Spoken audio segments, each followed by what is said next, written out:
Gaius Claudius Centho, Praetor 199 BCE. A young aristocrat who came of age during the Second Punic War, Gaius Claudius Centho is best known for his impressive work during the Second Macedonian War. As praetor, Centho was tasked with saving Athens from the full might of King Philip V of Macedon. Working with Rome's best ally in the region, King Attalus of Pergamon, he managed to win a bold and brilliant victory at Chalcis before saving the Attic town of Eleusis from Philip's wrath. Despite performing exceptionally well, however, Claudius Centho was not prorogued or retained by the incoming consul, Titus Flamininus. Centho also failed to achieve the consulship, a failure which cannot be attributed to any failing on his part, but rather is testament to the ruthless political competition of the 190s and 180s, and to the extraordinary abundance of militarily talented senators during those years. Gaius Claudius Centho is one of the most militarily significant men to not attain the consulship. Gens Claudia was one of the most powerful and best represented patrician clans in all of Rome. In the history of the early republic, the family started out as the Chalcis gens, and they came from one of the nearby peoples. The Claudii Sabini and the Claudii Crassi had also made a big impact during the early republic. However, by the time of Claudius Centho, those two branches of the family had died out. Instead, there were three major branches. There were the Claudii Marcelli, the Claudii Pulchri, and the Claudii Nerones. And these three branches were all going to rise to great prominence, starting in this man's lifetime in the Second Punic War, and then extending through to the end of the Republic. As for his own branch, the Centho or Cento branch, this was certainly one of the more minor branches, although it is not the only minor branch of the gens Claudia. The cognomen means something like rags or blanket, and some scholars have speculated that this means that the family at one point was involved in the clothing industry, perhaps herding sheep. It could also mean something like they were poorly dressed, they were less well off than the other branches of the family, or perhaps it was in contrast to the Claudii Pulchri, because pulcher means handsome or good looking. So perhaps this is a kind of way to say that this branch of the family was a little more frumpy. We don't know. And of course, these cognomen get passed on, and a lot of times they might not apply to the sons the same way that they did to the person who first earned it. As for this branch of the family, it was a rather new one in terms of it achieving anything of note. In fact, Gaius Claudius Centho's grandfather was the first member of the family to bear the Centho name and to do great things. He was consul in 240, he then served as censor in 225, and because of the Second Punic War killing so many senators, he continued to hold office into his elder years. He served as interrex in 117 to oversee an election, and he also served as dictator in 213. As far as Gaius Claudius Centho's father and namesake, also named Gaius Claudius Centho, we know absolutely nothing about him. So far as we know, he held no offices. Most likely he was one of the many Roman senators whose life was cut short at the Battle of Cannae. At that battle, a pretty large percentage of the Senate fell on a single afternoon. We know that Gaius also has a younger brother named Appius. Interestingly enough, Appius will share his fate of being a militarily accomplished praetor who will receive accolades and yet not get a consulship. So Appius will go on to earn an ovation in 175. What's also interesting about Appius, and we'll talk about this when we cover him in the future, is that although he was probably not that much younger than Gaius, his period of achievement will be separated by a full 24 years. And there are a number of reasons for that that we'll hint at today and cover in more detail when we eventually circle back to talk about Appius Claudius Centho. In order to fully appreciate the career of Gaius Claudius Centho, we have to understand the broader context of the Second Macedonian War, the conflict which made him famous. Now, while he was a veteran of the Second Punic War, because of his youth, Gaius Claudius Centho did not hold a high enough command for his name to be recorded in any of our sources. However, by the time the Second Macedonian War rolled around right after the conclusion of the Second Punic War, he was of office-holding age. Philip V of Macedon had been in power for about 20 years by this time, and he had been the most successful of the Antigonid Macedonian kings since the time, really, of Antigonus I. He had done a great deal to enhance Macedon's power. However, he had also antagonized the Romans, so after the Battle of Cannae, during the Second Punic War, he had decided to enter the war on Carthage's side. The Romans were able to contain him during what was called the First Macedonian War by simply sending money and a squadron of ships to Greece to help the Aetolians. Eventually, peace had been concluded between Philip and Rome, and both sides had moved on. However, the Senate still held a major grudge against Philip for trying to attack them at their weakest, and they were looking to knock him down a peg. It's also unclear if the Romans harbored any real ambitions in the Greek world.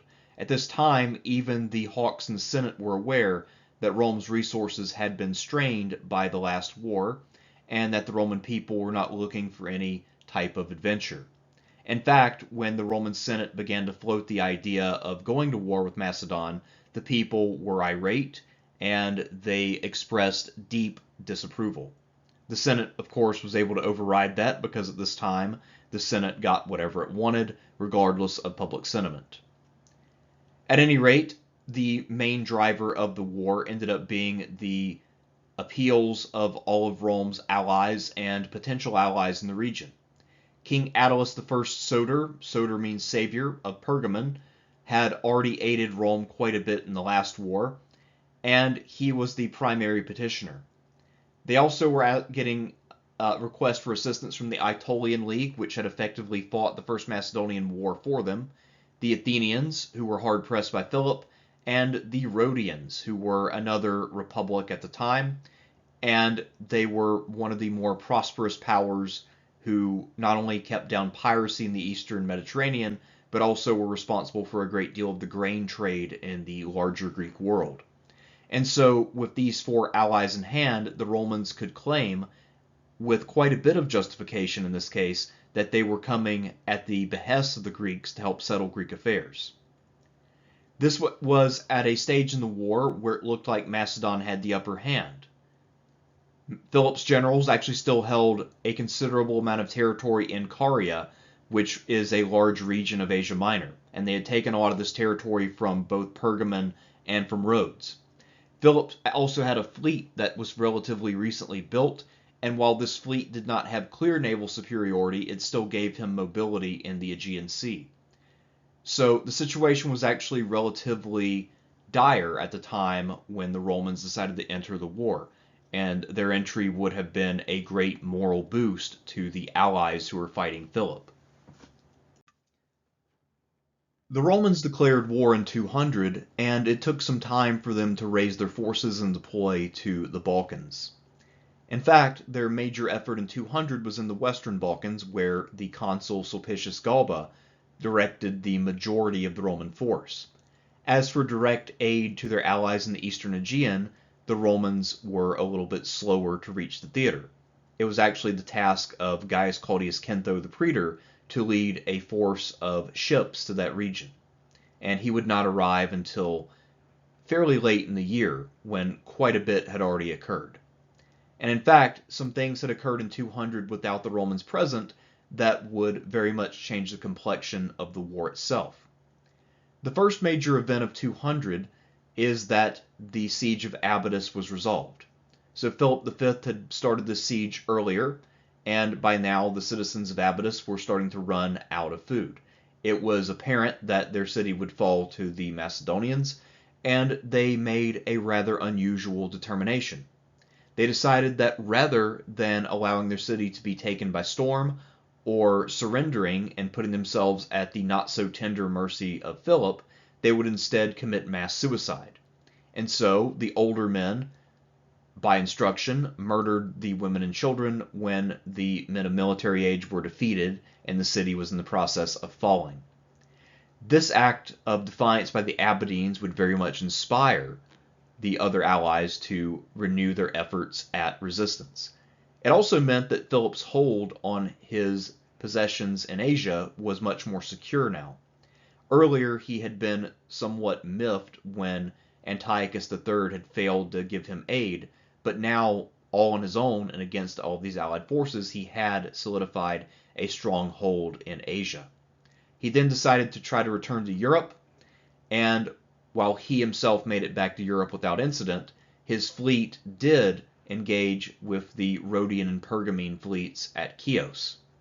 Chios itself was one of the bigger naval powers, by the way, and it makes sense from the Macedonian perspective why they would want to try conclusions before the arrival of the Romans, since the Macedonians might have had a little bit of a naval advantage without the Romans there, but the arrival of the Romans would definitely shift the balance of force.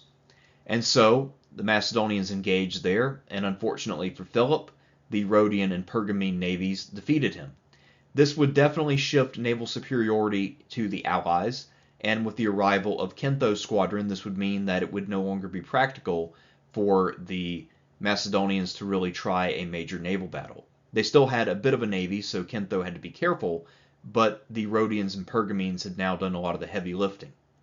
And by the way, during the Hellenistic, the Rhodian fleet had the reputation for being the most talented fleet in the Mediterranean. So while they only had about 40 ships total, those ships were usually worth 2 or 3 enemy vessels, and the Rhodians would prove to be the most useful naval allies the Romans had during this era. So Philip will make it back to Europe. He'll avoid being cut off in his Asian possessions, and now he can devote himself to fighting the Romans, both the ones who will now arrive near Athens under Centho, and the forces under Sulpicius Galba. Philip decided that he needed to prioritize his operations in Greece rather than in Asia because he knew the Romans were dangerous opponents, and although he had fought the First Macedonian War, that had been mostly about the Aetolians, so he knew that the level of danger he was facing was elevated, and so he prioritized in a fitting manner. His first target was Athens.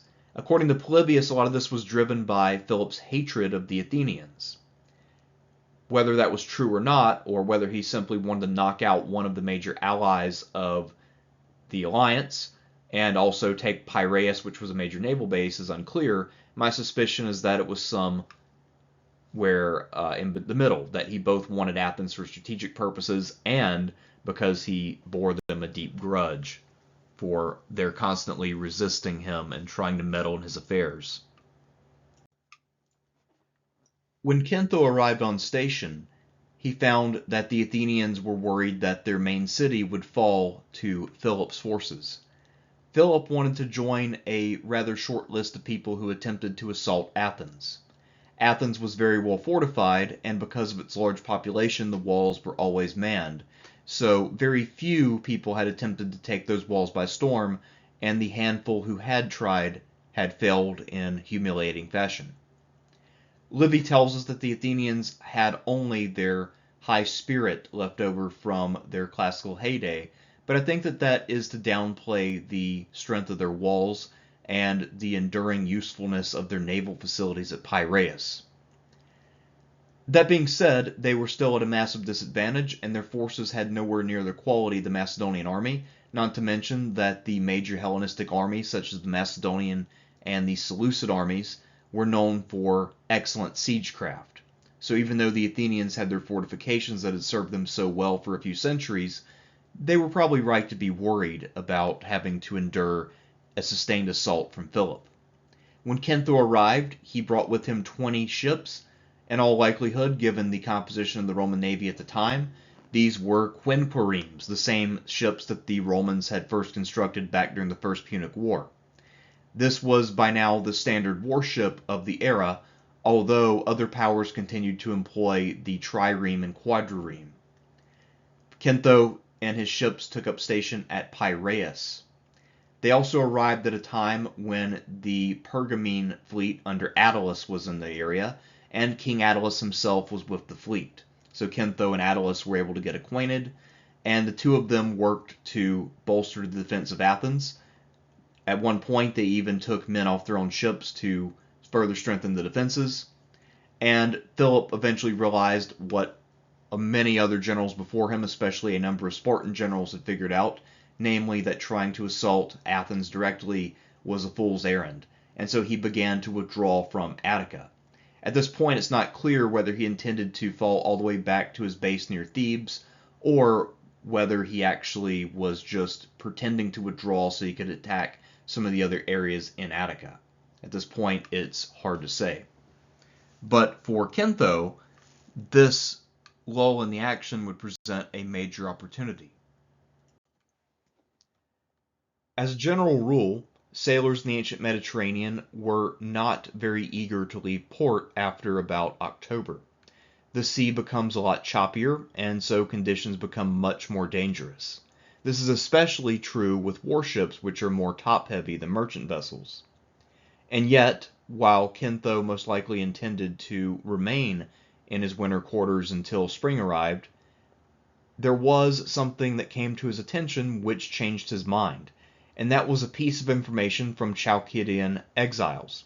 They arrived in his camp in Piraeus and informed him that both the Macedonian garrison at Chalcis and the citizens there had become complacent and they weren't keeping watch anymore. They figured it was too late in the year for the Romans, the Pergamines, and the Rhodians to really do anything. And so Centho decided to make them pay for their lack of foresight.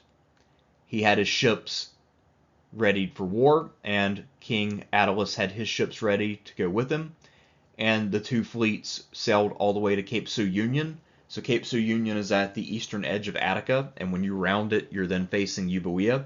In order to avoid being spotted and having the information taken up to Chalcis, what Centho did was he waited on the south side of Cape Sounion at anchor until dark, and then he sailed on the Chalcis. This was a fairly risky move since this meant being at sea longer than he would had he just sailed straight in. But he wanted to make sure that when he arrived, it would have been right at dawn with no warning. And this risk ended up paying off as the sea cooperated and no one spotted this Roman and Pergamene fleet as it approached. The Macedonian negligence at Chalcis is especially surprising given that Chalcis was a major part of Philip's hold on Greece as a whole. In fact, he named it one of his three fetters, one of the three areas that he needed to control in order to really influence events around the Greek world. The other two were Corinth, which he also held, and which posed a threat to Athens, and the northern naval base at Demetrius, which was more secure as it was in Macedon proper. Now, Chalcis, as one of the three fetters, you would think would be well defended at all times, and certainly the garrison here was generous in terms of numbers. However, all of the men were still asleep, and so the Romans were able to simply sail up and land. A small handful of quick men were able to get over the walls, open the gates, and then the entire Roman and Pergamene force was able to storm into the city. At this time, they were also accompanied by the Rhodians. Once the Romans entered the city, this began a general massacre. And this not only took out the political enemies of the Chalcidian exiles who were with them, and not only the Macedonian soldiers in the garrison, but it also was extended to all military-age males. The Romans were taking the lead in this. For the most part, in Hellenistic warfare, there were limits and there were rules. But the Romans did not abide by any of those, because they were not a part of the Greek world. And so while the Romans were pillaging and murdering, the Rhodians decided, as the most trusted of the allies, to be the ones who freed and protected the prisoners who were being held at Chalcis. After the smoke cleared and the bodies were counted, Centho realized that he did not have a sufficiently large force to both hold Chalcis and continue to fulfill his mission of protecting Athens. And so he decided to take away all the captives and booty, while also giving King Attalus control of Chalcis, at least in theory. In practice, this would not be something that Attalus could hold either. And so Centho decided to retreat to Athens. In theory, had he had a larger force, he would have been able to both leave a garrison at Chalcis and leave a squadron behind to guard the Euripus Strait, which is a very narrow body of water separating mainland central Greece from the island of Euboea. And had he held on to this base, this would have severely impeded Philip's operations. because then Philip would have been forced to sail the long way around Euboea in order to reach Athens and the rest of central and southern Greece. So this was a surprising and impressive victory that Centho was not able to fully exploit due to the relatively small nature of his command. When Philip discovered the loss of one of his three fetters, he was understandably irate. He knew also that it was far too late to try to save Chalcis. The city had already fallen, and so he instead decided that if he were to march on Athens as quickly as possible, he might be able to arrive before the allies were back in position. At this point, we also have to assume that he doesn't know that Centho has determined to abandon Chalcis and focus on covering Athens. It turns out Centho made the right decision as Philip went all in at Athens and found the city was still strongly garrisoned and more or less impregnable. Before, Philip had been somewhat respectful of historical and religious monuments that were around Athens. Now, however, in order to gain revenge for his slain garrison and his fallen city, he was in far less of a mood to be respectful to others. And so he began to burn down a number of things that were outside the city walls, most notably the Lycaean, which had, among other things, been the site of Aristotle's philosophy school. Interestingly enough, and perhaps in this case ironically, the last residence of Aristotle before he died was at Chalcis. So after he was exiled from Athens, he had moved over to Chalcis on Euboea and lived out his last year there. So in some ways, many things associated with Aristotle met a terrible end in the year 200 BCE. Finding that he couldn't really do anything more than burn a few things in Athens proper, he decided to shift his focus west to the town of Eleusis, which is perhaps 25 or so miles outside of Athens, on the border of Attica and Boeotia, where Philip had come from. And so most likely what he did is he kind of feinted north as if he were leaving Attica altogether, and then shifted back south in order to march on Eleusis. And once again, he came fairly close to achieving surprise, but the allies arrived at the last minute, especially Centho and Attalus. And their ships were able to ferry men over as quickly as possible to bolster the defenses and prevent Philip from taking Eleusis. Eleusis, of course, is the site of the famous Eleusinian Mysteries, which was still one of the most prestigious religious organizations around. And it was really kind of a cult, a mystery cult, where inductees would be told true secrets that would help them. And these secrets all pertained to the myth of Demeter and her abduction. We can't really say much more because the initiates all kept their promise to not share that information. So, Centho, by saving Eleusis, had preserved a pretty important piece of Athenian culture, and this would enable many Romans after him to go and be initiated into the mysteries and learn about different ways that Demeter could offer salvation. Gaius Claudius Centho had done his job with great aplomb. He had arrived late with a small force, and yet, despite having limited resources, he had achieved quite a bit. He understood that his one big advantage over Philip was the mobility that his navy granted him, and so he used that to maximum effect. First to take Chalcis by surprise, which stunned the world, and then to counter Philip's moves against Athens and Eleusis. So Centho, in a very short period of time, had defeated a well-regarded veteran commander on both land and sea in a few small actions. And while none of these are major actions, still it does show that Gaius Claudius Centho was a skilled operator. In terms of why he was not retained or further employed in the Second Macedonian War, there are a few factors to consider. First of all, I misspoke earlier in the video when I said he was already Praetor. He actually was merely a legate when he arrived in 200. He then went home to Rome, ran for Praetor, and won in 199. And so he was on a different trajectory career-wise. Another factor is that the war went well. All his successors did a good job, including Lucius Apustius and Lucius Quintius Flamininus. So There was no pressing need for a proven commander in the theater. And also, just the war didn't end up lasting that long. So the relative brevity of the Second Macedonian War also played against Gaius Claudius Centho being reemployed in that theater. In terms of why we don't have any further information about Centho, it could simply be that our sources have a gap or that he died early. That being said, because his younger brother also was a distinguished praetor who won accolades and yet still didn't achieve the consulship, it seems that perhaps the Centho branch of the family maybe didn't have quite enough wealth to go all the way. There's also a very large and suspicious gap between Gaius's praetorship in 199 and that of his brother. We know that in Gaius's time that many of the top office holders were very young compared to the norm.